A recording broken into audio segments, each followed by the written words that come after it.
Hey, this is Noah Olson, and you're listening to The Expansion Project. Before we start the show, I want to tell you all about BreakParallel.com. This is a new company that I started with a few friends of mine, and the idea is that we find the best content from the functional fitness community and put it all in one place.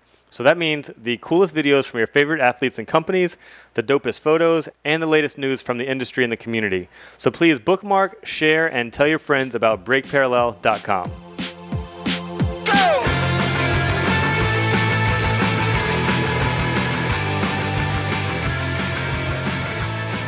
Welcome to another episode of the Expansion Project podcast. I'm your host, Fat Tony, and I'm joined today by my co-host, Jerry Lamigo. On this show, we have casual yet deep conversations with professional athletes, entrepreneurs, authors, bloggers, investors, coaches, musicians, and anybody else that we find to be either interesting or successful. And the hope is that we will expand our mind and yours while motivating and inspiring people along the way. Our guest today is Chad Wesley Smith, who is the founder of the world-famous Juggernaut Training System. In addition to being the extremely successful coach and business owner behind Juggernaut, Chad is an incredible athlete and a ridiculously strong human.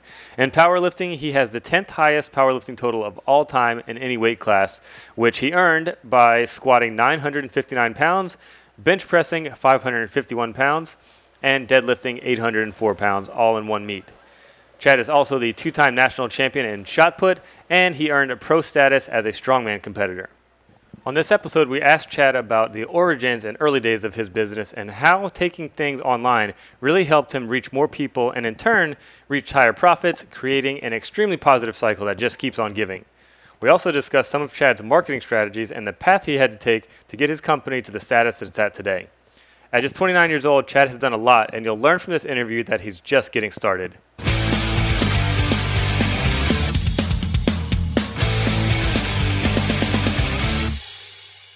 For those of you who are new to the show, you might not realize that Jerry is a brand new co-host, and this is just the second episode he's joining me on. But for those of you who have been listening to a while, first of all, thank you. And second of all, I wanted to explain a little bit about why I've got a co-host now. So Jerry Lamigo is the founder and CEO of WODshop.com, who I interviewed on episode 27 of this show. And after connecting with him and building up more of a friendship with him, Jerry expressed interest in wanting to be involved with the show and wanted to learn kind of the process of the podcast and stuff. And because this show started out as a way for me to grow and expand my own mind, I thought what better way to continue that process of growing and developing myself as a person than to add somebody like Jerry into the mix. So right now, we're not quite sure how things are going to grow organically with the two of us behind the helm here. But we're both super excited to see where that takes us and to just kind of figure out things along the way. And I hope in the coming weeks that you guys will learn to love Jerry as much as I do. Before we jump into the interview, I want to tell you all thanks for sharing the show with a friend and telling all your people about it. Please continue to help spread the word any way you can. Also, thanks to the people who left 5-star ratings and positive reviews on iTunes. Keep those coming as well. And of course, you can click on the expansionprojectpodcast.com to get the show notes from this and all the other episodes, and to click on the affiliate links that we have on the right side of the page. You can use the promo code FATTONY1 on Nutrisuma.com to get 20% off all of your supplements and proteins from Nutrisuma.com. Now we will welcome our guest, Chad. Thank you so much for joining us. Jerry, Tony, thanks for having me. Awesome. So I met you, say a few months ago. We had lunch, and you talked a little bit about your business, Juggernaut Training Systems, and if you could tell everybody about what it is and why you started it. We can start off with that. Yeah, you know what it is at this point is a little hard for me to pin down at some times, but at its heart, I think Juggernaut is really an education company that we're trying to create a platform for high-level coaches and athletes to share their ideas about training and nutrition, mobility, movement with as broad an audience as we can. We're doing that through articles daily at jtsstrength.com, posts all over every kind of social media, as well as ebooks and webinars, and then in-person seminars and clinics. And then to complement that, we also newly have a gym in Laguna Niguel, California, Juggernaut HQ.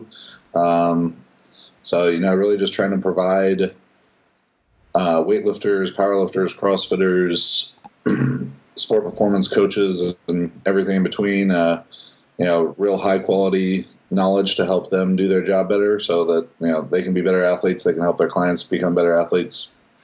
Yeah. So just like you said, it's hard to pin down. It's hard to follow all that, to be honest with you. So give me the elevator pitch. If you had to say all that in one sentence, dumb it down for an imbecile like myself. Well, Juggernaut Training System strives to consistently provide the highest quality content to help our readers improve. Cool. Got it. So with all those different kind of outlets that you just laid out, who's sort of on the team beside yourself that helps the wheel turn, so to speak? Yeah, the actual company, my company itself, is only myself and two other people.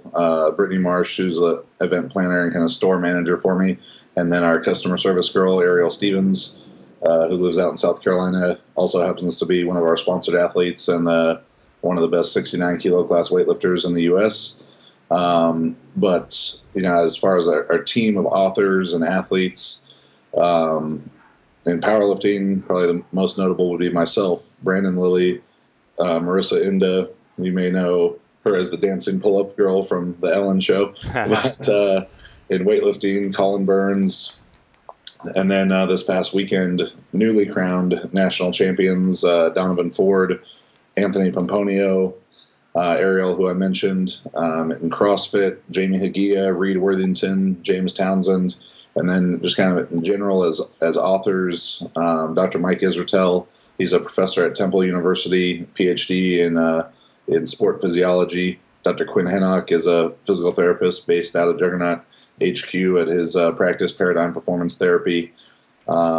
Nick Shaw, the CEO of Renaissance Periodization. The Renaissance team does a lot of writing, a lot of crossover work for us, and they've really in the last year really blown up in the CrossFit and weightlifting worlds, helping. I think they had about 30 athletes at Weightlifting Nationals over the weekend whose diets they help with, and I think it was in the double digits at the CrossFit Games as well.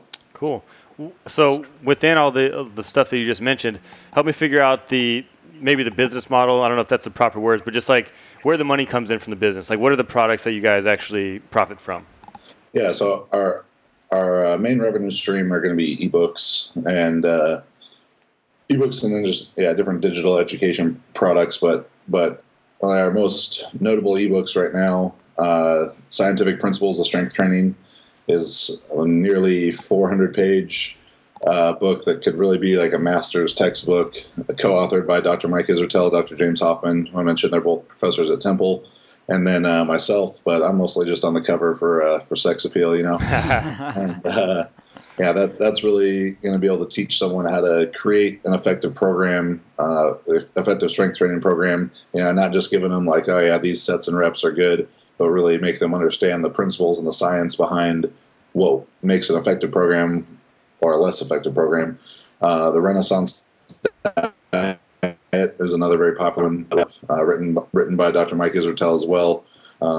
That's the one that tons and tons and tons. I mean, thousands of people have been using, and high-level CrossFit competitors, weightlifters, powerlifters, strongmen, figure and fitness competitors. The Hybrid Athlete is one that's very interesting as well, written by Alex Viata. He's the owner of Complete Human Performance, based out of Raleigh, North Carolina. And he's a marathon runner, triathlete, and a powerlifter. So like the 700-pound squat and a 430 mile. And out there helping people who want to do both of those things. That's not common. Let that sink in a little bit. 700 squat and a 4-minute mile. Yeah, repeat that for us. A 700-pound back squat and a 700-pound squat in belt and knee wraps, a raw squat, and then about a 430 mile. 430 mile. That's incredible. Wow. Yeah.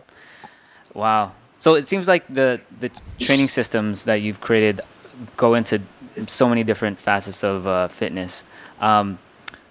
We can go back to that, but like, what was the process like in creating those ebooks? You've talked about the ebooks about being the main source of revenue, but that just means you've added that much value to people. So if you can tell us a little bit about that. I think the content of the ebooks is one thing. I mean, that's because they're being written by people who are true experts in their field, masters of their craft. So, my involvement in the creation of the ones that I'm not the author of is really just in making sure that they're being well thought out in terms of covering everything that people are going to be interested in. And then I have a fantastic team. South is the name of the company. They're based in Charleston, South Carolina. They do our web design. They also do the book layouts and design there. So, certainly compared to other powerlifting companies, they're getting packaged in a much more aesthetic, well-designed manner.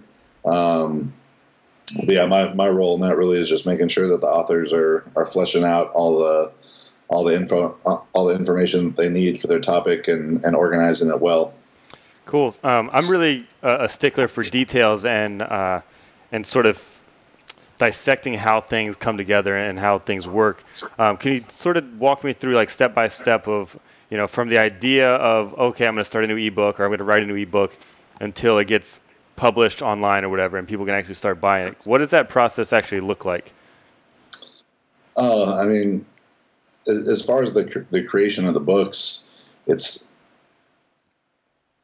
going to be certainly a little bit different for each book. If it's more of a principle-based book, like the scientific principles of strength training, that was more or less Mike putting it into text, 2 semesters worth of his course information that he does as a professor. Just creating a systematic way to deliver that information where it's building upon the previous one. But it's not too complicated. I mean, we just sort of talk about this is what we want the book to do, create a skeleton outline of it, and then the author just fills it in, fills that outline in with their content. So after the author gets done, you've got an editing process and then the design process. Like, is it as straightforward as that, or is there a lot more back and forth that's involved in it? It depends a little bit on the author. Fortunately, the last couple books by Dr. Mike and Alex Beata, they're both very accomplished authors. Obviously, as a professor, Dr. Mike has to do plenty of he wrote like a 500-page or however long dissertation is, so he's done plenty of that as well. And then also teaching, lecturing on a daily basis. So it's a good ability to communicate a complex idea to people in a not overly complex way without diluting the information, which I think is an incredible skill. So he makes my job pretty easy. He's probably a better writer than I am, so there's not too much editing for me to do there. Do you have any formal writing experience at all, or is? I mean, my degree is in history, so I had to write a lot in college. But I've got about 120 articles on our website that I'm the author of, as well as 3 different books. Interesting. So this wasn't on our list of questions or anything, but knowing that you were a history major, does that play into what you do now at all? I mean, it seems like that's totally off the mark. Yeah, it didn't come into play much, and I actually intentionally did not get a exercise science or kinesiology fitness related degree, just because I think that there are so few places that actually do a good job of teaching it. Mm-hmm. I competed in track and field in college, throwing the shot put, and actually did some independent study programs for the exercise science department. And I remember turning them in to the head of the department, and him asking me, he's like, you're not exercise science major? And I was like, no. He's like, well, these are a lot better than anyone who is. So I've just always been very interested in it, like creating my own program, controlling my own program since I was about 14 years old. Wow. And just being interested in that process and out there pursuing that information on my own, reading everything I could, talk to as many coaches as I could, especially even when I was 16, 17 years old. I remember being at track meets, like big national track meets, and seeing the college coaches, and I'd go talk their ear off until they about had to just tell me to go away. But I was never shy about trying to gain new information there. Yeah, that's awesome. So for these ebooks, why do you think they're such a valuable tool for you in your business and for the end user? You've been creating them for years now. So why the ebook platform over other methods of getting the information out there? That question, I'm not even sure that I could really answer. It's just kind of what I did first. We do some webinars and everything as well, and plus YouTube and all that. But it's just a simple way to it's like a textbook is a great way to learn stuff, and but it being a digital product instead allows us to integrate video and different media elements with it as well. Mm-hmm. But yeah, when I wrote the first ebook, Juggernaut Method, in October 2000, or released in December 2010, I didn't know anything about ebooks or e-commerce, online marketing at that point. Not to say that I really know a ton about it now. It's more just that I knew about training, so I just thought I'd share that information with people, and I remember writing it in about 6 or 8 Sunday afternoons, formatted it myself, did everything myself, and just there it was up on the website. That's awesome. Very cool. So just a very go for it mentality. Yeah. That's awesome. So like for you, what was the real turning point for you and your business? Was it the ebook, or was it some other challenge along the way? What was it for you? Juggernaut really started as an in-person training business, and from September 2009 to September 2012, that's essentially all it was coaching athletes in person, mostly high school, college athletes, some professional, but just focused on their day-to-day training.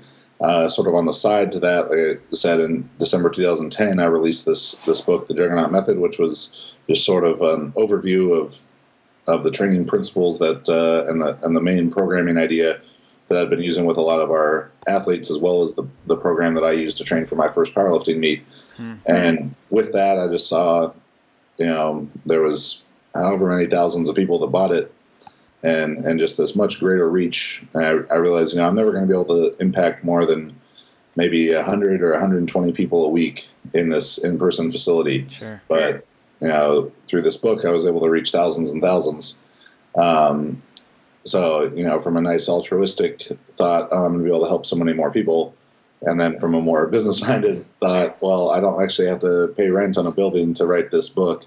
So, I just realized that I was never going to see, more than a couple hundred people a week in the gym. And that left another 6 billion people to sell an ebook, an online program, a T-shirt, and a bag of protein to. So decided when the lease was up on the place to make a big push more towards just towards the online fitness community. And I remember when we did that in September 2012 is when I began making that real concerted effort. And I think our website got about 20,000 hits that month, and this month it'll get about 650,000. Wow, that's great. It's huge. Yeah. Were you always kind of an entrepreneurial-minded person, or did you live in the corporate world at all? No, yeah, I started Juggernaut right out of college. Despite my appearance, I'm only 29 years old, and so I've been doing Juggernaut for 6 years. Graduated college in May 2009. Wrote the business plan, or at least what I thought was a business plan, in June 2009. Got some funding in July 2009. Keys to warehouse August. Opened in September. So it was just sort of a bit of a whirlwind process. But so I've only had 4 jobs my whole life. I was a newspaper delivery boy when I was like 11. Worked at a restaurant when I was 17 or 18. Coached high school football and high school track from when I was about 20 until I was 23. And then I've been doing Juggernaut ever since then, and hopefully I'm only going to have 4 jobs my whole life. So that's incredible, man. I love that. And part of the reason why I started this podcast was because I left the corporate world. It's been, like 3.5 years ago now, maybe a little bit more. And I'm really fascinated with people and how they design their lives to not have to have a quote-unquote traditional job, which those kind of jobs are fine for some people, but it's not how I want to live right now. And like you, I don't see myself going back to that type of life or job or whatever.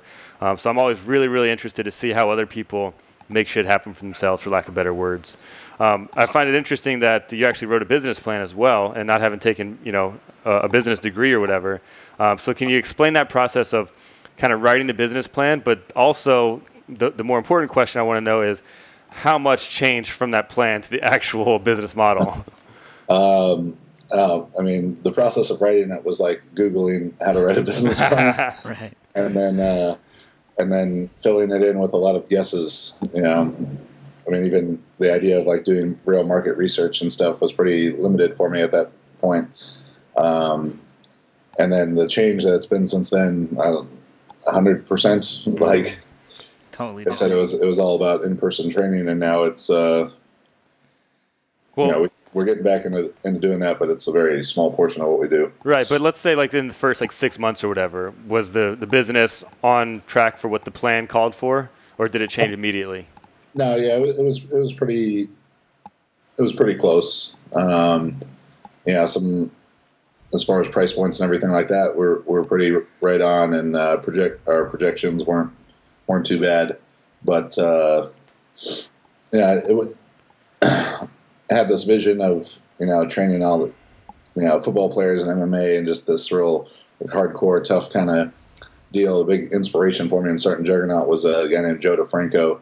He owns a warehouse gym, kind of the original of that nature out in New Jersey, and is now since then moved to the On It Academy in Austin, Texas. Mm-hmm. But I had this vision of creating a West Coast version of that, and I was like, well, we might have to do some mom boot camps as well to be able to pay the bills. So in that sense, it had to be a little bit dynamic, Yeah. But, for the most part, it wasn't too far off then.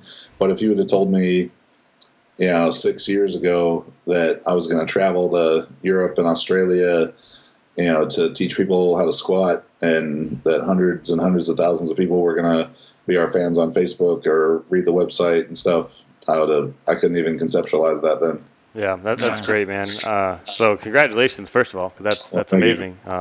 Really cool to see how far you've come. Going back to kind of that timeline you laid out, you mentioned getting funding, which is something I've never had experience with, but I'm always curious about. So was that traditional bank loan? Did you find an investor? What did that funding look like for your business? Yeah, I was a private investor, a physical therapist who I'd worked with. I'd probably known her for 12 or 13 years at that point. Mm-hmm. And my junior year of college, through the shot put, I had a back injury, and just sort of laying on the table getting treatment for my back injury, in informal conversations, it was sort of like, what do you want to do after college? And I talked about this idea of training athletes, and I thought it wasn't being done the right way by a lot of people, but it was not. It was not business talk. It was just kind of small talk. Mm-hmm. And when I graduated college, I was offered a coaching position at the University of California, Berkeley, to coach track. And I decided to pass on that. And when I did, the investor heard about that and said, "Hey, do you want to talk about, opening that training place you were saying?" And there we go. Wow. Yeah, my only experience with that type of conversation is A, watching Shark Tank, and B, a friend of mine was starting a company called Knot Socks, which is kind of like a sock that goes inside your shoe instead of on your foot. And he pitched me to be a potential investor for his company. So I've been on the receiving end of the pitch, and I've watched Shark Tank, but I've never been in that kind of situation where you're talking about, which I think is really cool to hear that it was a very organic conversation that just sort of happened through you talking about your passion and stuff. So was there a certain point when it switched to more of a business conversation and like got real serious and, the tone sort of shifted? Like I would like to know after that day on the table, what that looked like going forward. Yeah, certainly, once I decided to not take the job at Cal, that's when, and she said, "You want to talk about making it a more formal thing?" We at first just had sort of an informal meeting so I could kind of, go a little bit more in depth into some of my ideas there. And then, this was something that she had done before, not me. So I pretty much just asked her, I was like, "What do you need to see, to be able to make this decision?" And, that's when I started Googling how to write a business plan. Mm-hmm. And, but honestly, even though it's 6 years ago, it's not that long of a time, but man, it feels like 6 lifetimes ago of how much different things were then and now. Yeah. Yeah. So I'm curious real quick, is that person still involved in the business or? No, when we made the switch from the in-person training business to the online, that was the end of that. Got it. All right, cool. So that's a incredible story. Switching gears a little bit, here's a little question for you. Do you think that you would have implemented everything that you know now from the very beginning? Or would you go through this process again? Let me restate that. Sorry. Do you think that you could have implemented everything you know now from the very beginning and been just as successful, or do you think you actually had to go through this whole process in order to become successful? Oh, that's actually something I kind of think about a lot. Is I mean, I'm sure everyone does. If I knew then what I knew now, Yeah. how much things would be different. Right. And there definitely would have been, less stress along the way. And but I don't know that I could say that we would have gotten here without the whole process of it. It would have just been I couldn't have gotten here, I don't think, without more of the in-person training and building more credibility, certainly as an athlete myself, but also as a coach. Let's say that there's two kinds of, there's internet coaches, and then there's coaches who put stuff on the internet. And had I known what I know now and not had that understanding of a differentiation between the two, it would have been more likely, I think, for me to become an internet coach, someone who never actually works with anyone. They just talk about it, and they might talk a great game, but talking a great game and talking the talk and walking the walk are two different things. And I think it was important to have that time of coaching 10, 12, 15 hours a day, every day, to be able to develop, just a deeper understanding of what people really need to do to perform at the highest level.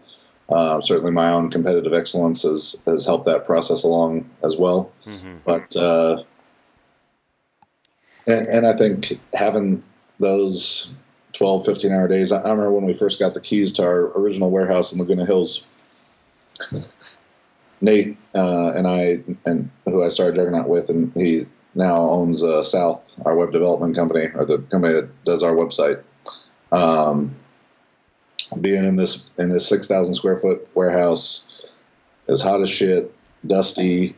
Spending like 8 hours the first day just dusting the place. It had been a tile warehouse previously, so they've been cutting tile, and there's that very fine tile dust everywhere on all the beams in the ceiling, everything. Oh, wow. And I was taking these 1 foot wide brushes on telescoping poles and scrub the ceiling for just hour after hour. I had the worst crick in my neck ever from just scrubbing up the ceiling the whole time.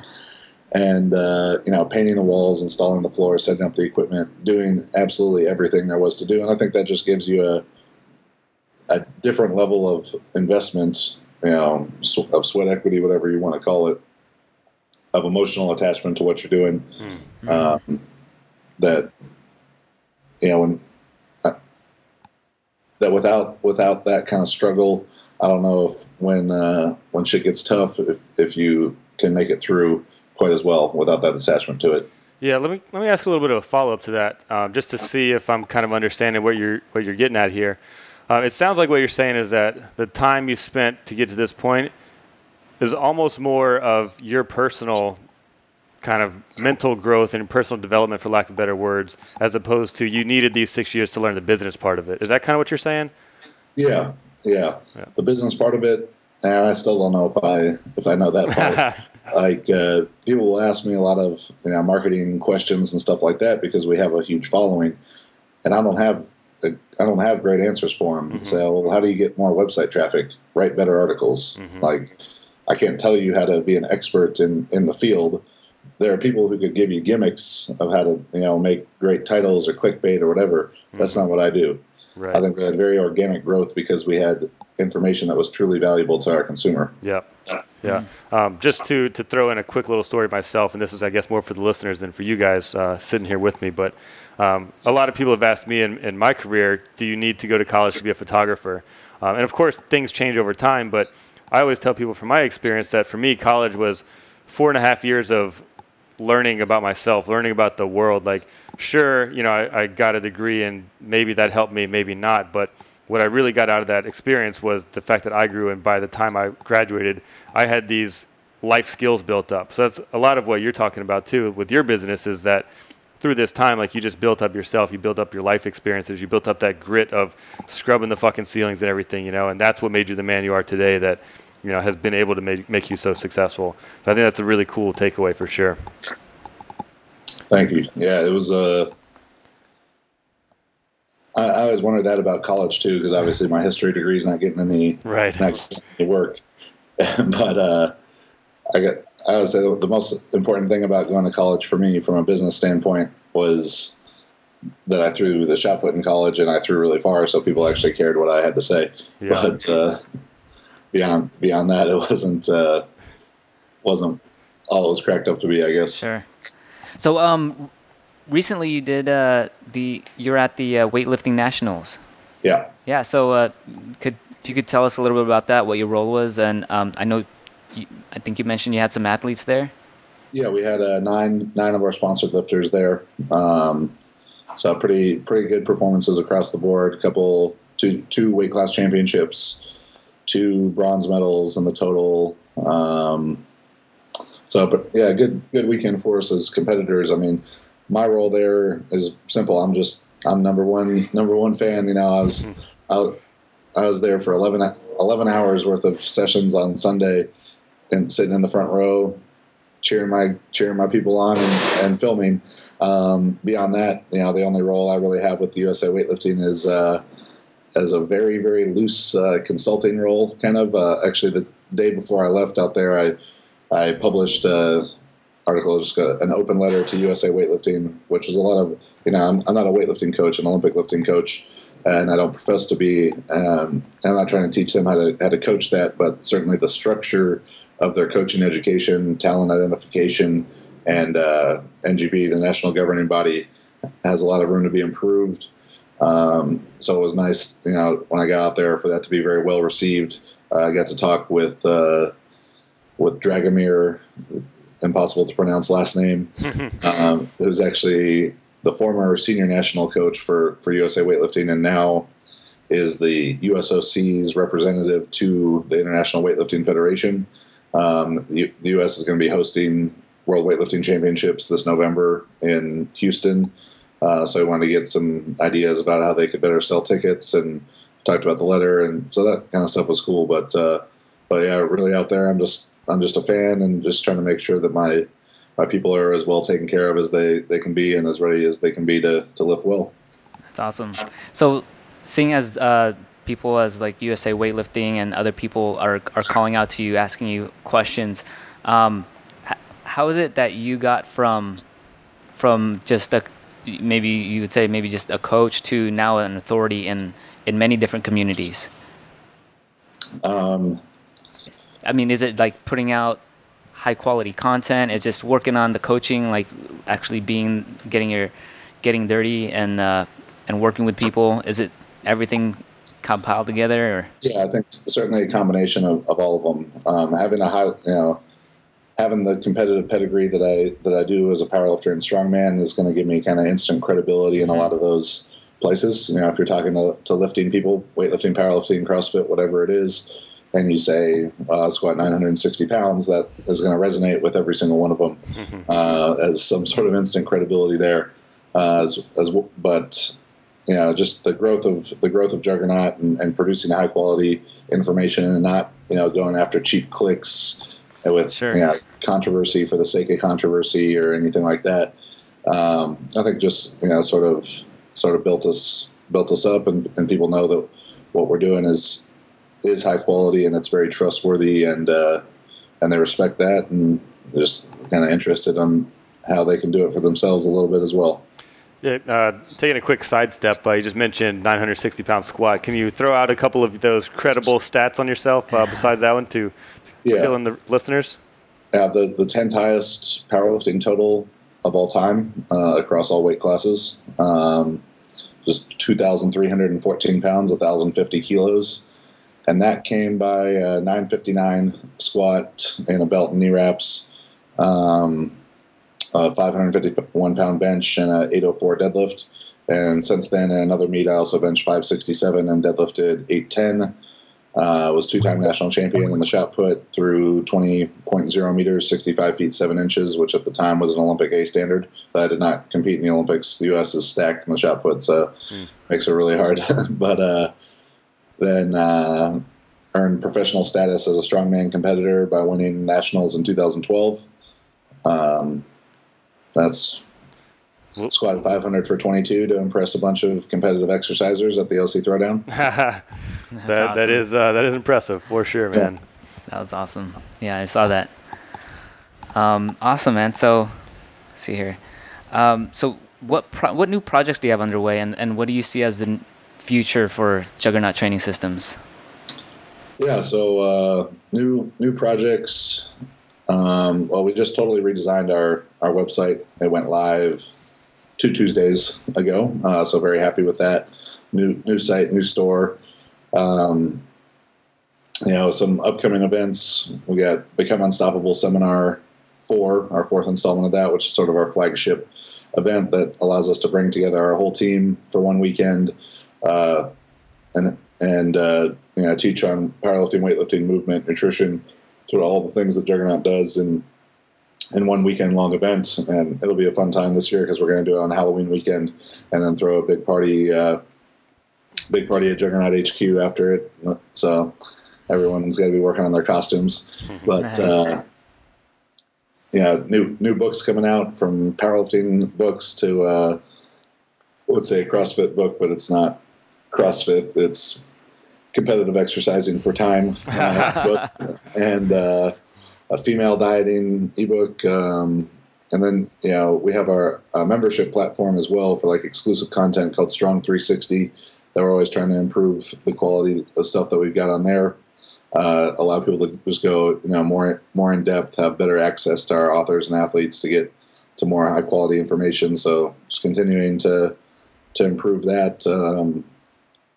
Another kind of side company I won't fully announce on here yet, but that has some pretty high profile athletes aligned with it, and hopefully, real goal with that, with any of the revenue, streams, is we generate more revenue, we can create better content. We create better content, we're going to get more readers, and when we get more readers, we're going to generate more revenue. For that cycle to be continuous, where I think a lot of people, they want to create more content or create content to generate revenue, and then it just ends there. That it's to get more readers to generate revenue, but it's not, that revenue is not being reinvested into the quality of content that they're producing. So I want to make sure to never lose sight of that as being the most important thing. There's a quote from Mark Zuckerberg that really resonated with me to that end, and he basically said, that we don't create all these apps and different stuff to make money. He said we make money so we can create the apps, so we can create a better end user experience. And of course, when you're worth $20 billion, it's easy to say that. But that really resonated with me, that if the end user experience and how are we helping powerlifters, weightlifters, CrossFitters improve is always at the heart of whatever we're doing, it's always going to be successful. Yeah, so you just mentioned a lot of things that you have going on in the future and coming down the pipeline and stuff. What kind of systems do you have in place to sort of keep you on track and keep your time divided up appropriately between everything, and just so that, I'm actually impressed that you just rattled that off the top of your head. I don't know if you have a whiteboard next to you with all this stuff listed on it, but how do you keep track of this? Pretty big head, dude. Just a big head, a lot of ideas in it. I need to have more systems in place for that. Like I said, company is really only 3 people. And as far as the, content management is my department, and managing the authors and planning that out. But there's just a lot of different, I have 7 different Google calendars going all at once between,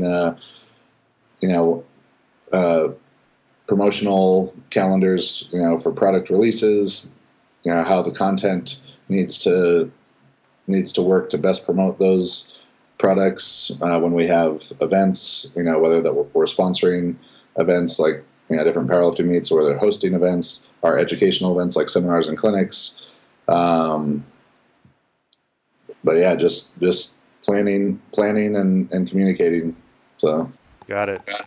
Kind of a similar question.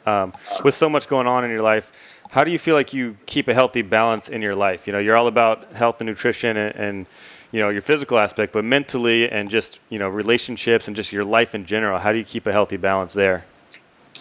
I don't know if I do. That's an honest answer. That's fair enough. Yeah, probably not well enough, to be honest. And it becomes a little bit all-consuming at times. My girlfriend is kind of getting more involved with the business as well, so I'm excited to be able to kind of partner with her on more things, and for her to become a real valuable asset there. Mm-hmm. But as cliche as it may sound, when you do what you love, you never work a day in your life. Right. But it's all fun stuff. Yeah. But, and for the most part, it's I really enjoy what we do, and I'm passionate about it. So I never feel it taking that much of a toll on me. Maybe I don't get enough sleep sometimes and things like that. But it is certainly a tricky balance between running the business, being a high-level competitor. I'm going to compete twice this fall, once in Australia and once in Russia, which I'm hoping to make those a bit of a retirement tour as far as continuing to compete at the highest level in powerlifting. I just have the more and more I go, it just kind of takes away too much energy from what actually pays the bills. So. Yeah, and I appreciate your honesty and candidness there, because for myself, that's something that I struggle with is keeping a balance. And I kind of consider myself to be hyper-focused, I guess you could say, where if I'm focused on my business, then, my training suffers, or my sleep suffers, or my personal relationships suffer. And if I'm really focused on my training, then my business starts to suffer. And it's hard for me to give and take and to figure out that balance. So it's cool to see that other people are kind of in the same boat and stuff too, And I think, listeners out there will get, honest responses like this and know that they're not alone, or know that nobody's perfect, and, just kind of see the realness in people like yourself, Yeah, it's definitely, particularly like two weeks ago when our new website went live, and, we're trying to realizing all these things that we hadn't figured out well enough beforehand about the back end of the store and all that sort of stuff. And I had to go squat, and I was like, this just doesn't really seem like a good use of my time right now. Yeah. So, the competing, it is a big part of our marketing as well. Yeah. Yeah, real quick, I know you mentioned that, you're not the best marketer, you might not have the best answers or whatever, and that content is your best marketing. I'm going to ask the question that you basically said you don't have an answer to. But so aside from the competing, aside from the marketing, are there any other things that you've done that you've seen successful? Or maybe there's things that you've tried that you're like, no, you know what, this doesn't really work and it's not worth my time, and I'm just going to keep doing the content and keep doing the competing and stuff? The thing that's probably been the most helpful is just creating like valuable partnerships for cross-promotional opportunities. Particularly venturing outside of our kind of normal circle a little bit. What does that look like? Describe something that's outside of your circle. Well, because I'm a powerlifter and that's has always been kind of the heart of what we do. Just creating good relationships within the weightlifting community, within the CrossFit community, within the nutrition community, and letting all those circles overlap a little bit. Like. We do a lot of stuff with Virus International, a compression gear company based in Huntington Beach, so that they have a great following in CrossFit and weightlifting, and that's helped our stuff there. We've helped them into powerlifting more.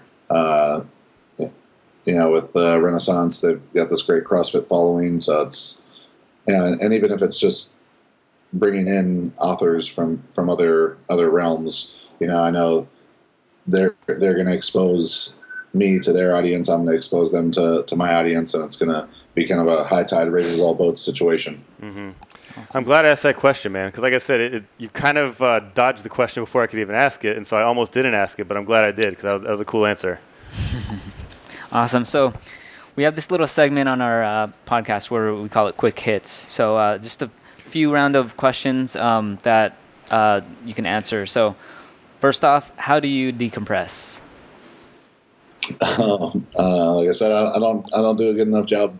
I don't do a good enough job of it.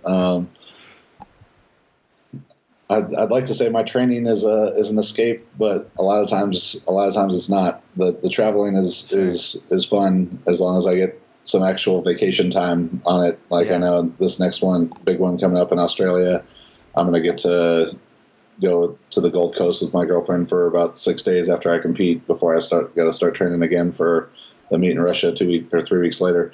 But traveling and like I said, I mean, even being at something like Weightlifting Nationals, I'm there for work, but I'm not working. You know, it's exciting to me to get to be able to support those people, and it's a fun weekend.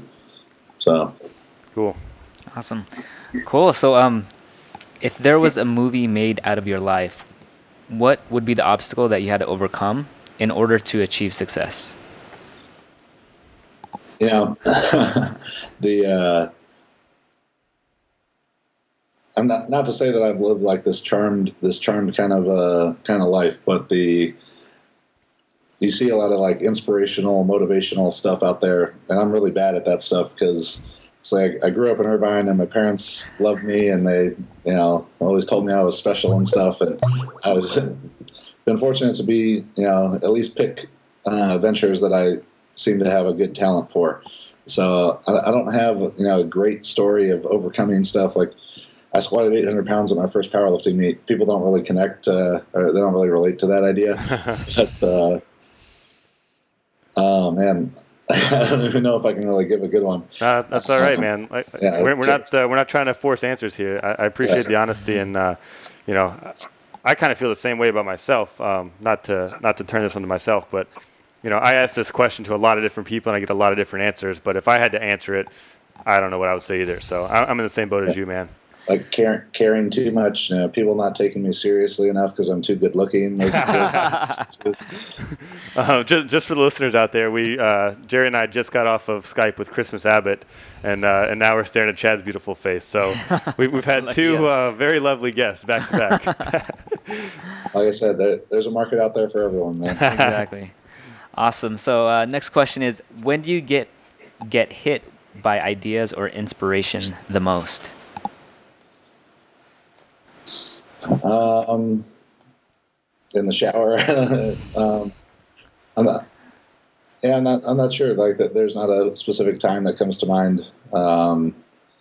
It is very difficult to kind of shut that off a lot of times, and when it is, it's time to be with my girlfriend, or time to be with my family, or just not be working. It's hard to compartmentalize those. So that if I have one greatest talent, it's probably having a giant head, and it's just full of ideas all the time. There's always back in the east wing over here, the south hall back here.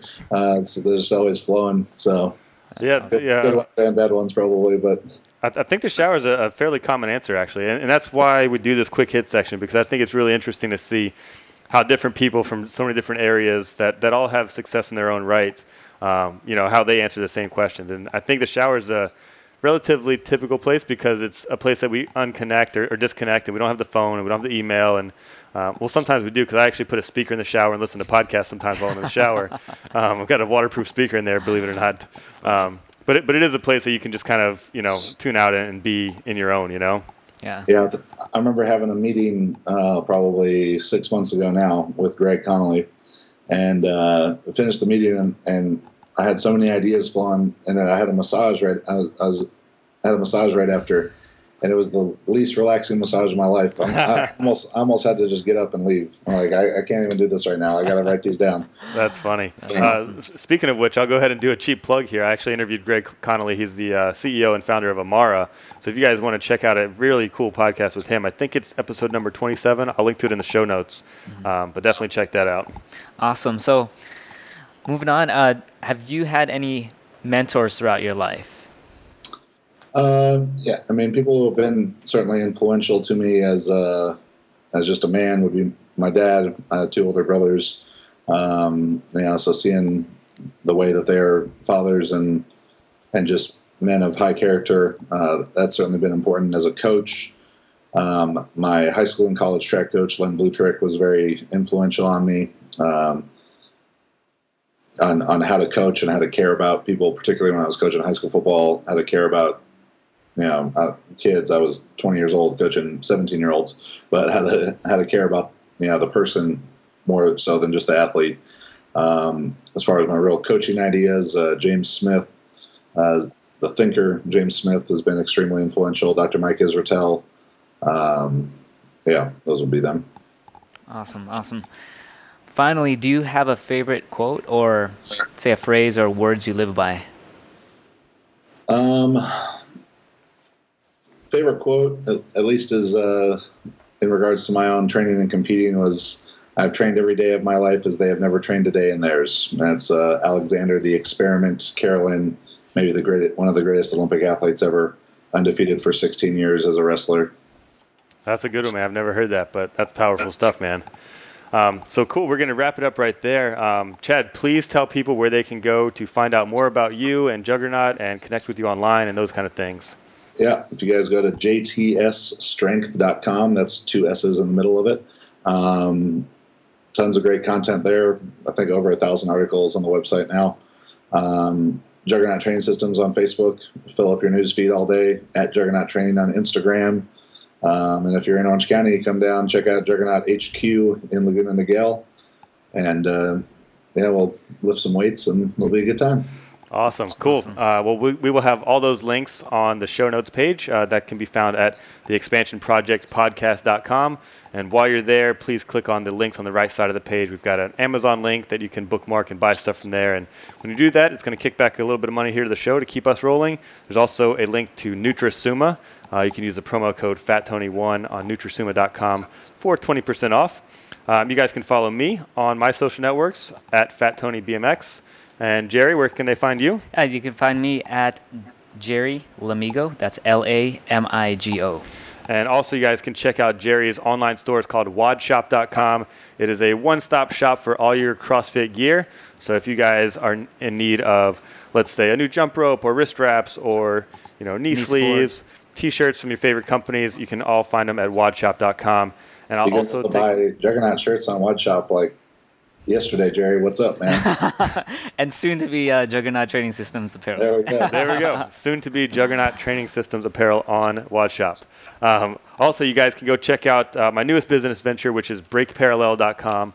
It's a website I'm super excited about, and I will tell Chad this after we get off a little bit more in detail, but Chad, when you guys have new products launching or new videos coming out, we can post that as well, because what Break Parallel is a website where we pull all the best fitness and specifically functional fitness content from all these different sources. So instead of going to 100 different websites and following 500 people on Instagram, you can go to breakparallel.com and check out all the stuff you want to see from your favorite athletes, all the companies that you guys want to check out, and we got some cool photo galleries on there. And so breakparallel.com. If you guys bookmark that and check back every day, you're going to be stoked. And that is going to wrap it up here. So, Chad, thanks again for joining us today. This has been really cool. And thanks to Jerry for hanging out with us as well. And we will see you guys next time. Thanks for having me, guys.